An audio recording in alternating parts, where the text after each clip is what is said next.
Surfing session 270, 3 years into my surfing progression. Winter surfing tips. And in this video, I wanted to share a few friendly tips for surfing in the winter. I'm surfing in the winter in January in the Boston area. The temperature of the water is 41 degrees Fahrenheit, and the air temperature was even colder at 27 Fahrenheit. With wind chill, the weather app tells me it was supposed to feel like 20 Fahrenheit. I'm using a thick winter wetsuit to stay warm. This Xcel wetsuit is a 5'4", meaning it has 5 millimeters of neoprene in your main body and 4 millimeters at the arms and legs to give it more flexibility there. It comes with a built-in hood to cover your neck and head. My spare winter wetsuit, my older one, is also a 5'4". It's a Patagonia wetsuit.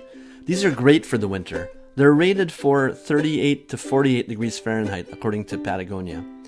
But they're also great for late fall and early spring. I could have gotten the thickest wetsuit, which is a 6'5", which is rated for even colder, freezing water. But because it is thicker, that may compromise mobility, and I thought I might get too warm in the fall and spring. I've found that 5'4" works fine for me. In the winter, my hands and feet get colder than my body, so I try to get extra thickness for the gloves and the boots. For my hands, I have these Patagonia mittens that are 7 millimeters thick for the coldest days. I also have 5 millimeter gloves, which are thinner, and I can use those in the fall and the spring. For my boots, I got the thickest boots I could find, 7 millimeter thickness, so those are great. Do you surf in the winter? What kind of wetsuit do you use? Please share any friendly tips or comments. I'd love to hear from you. In the winter, I also try to protect my ears too. Surfer's ears, or exostosis of the external auditory canal, is a slowly progressive disease that involves benign bone growth in your ear canal. It's a result of chronic cold water exposure. So this may cause hearing problems, ear infections, and other issues, and it may require surgery to cure it.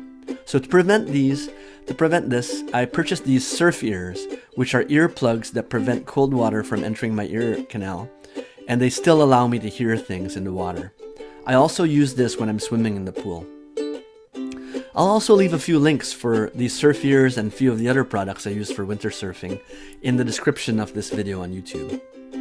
Since it's very cold outside and my drive to my surfing break is not long, I prefer to have my wetsuit on when I leave my home and also keep it on after my session. That way I can change at home in a warm room on my way out and when I get back.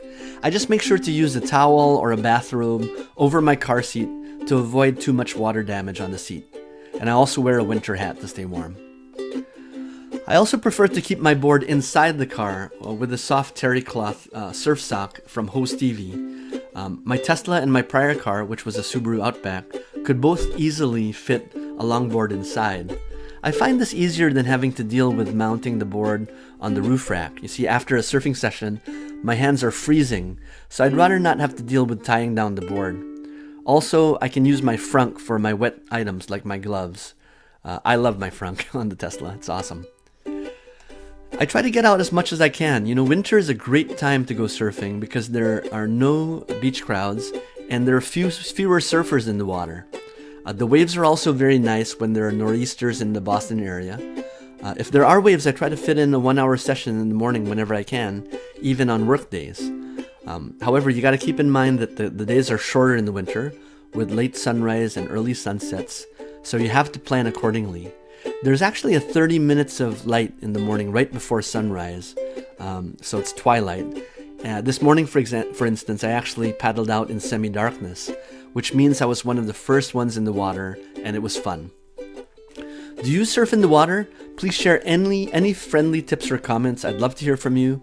Thanks for watching. I hope you liked this video. If you did, please click like, comment, or subscribe. This is part of my surfing playlist on YouTube, which shows my surfing progression as I learn to surf. I'm 3 years into it so far. Thank you.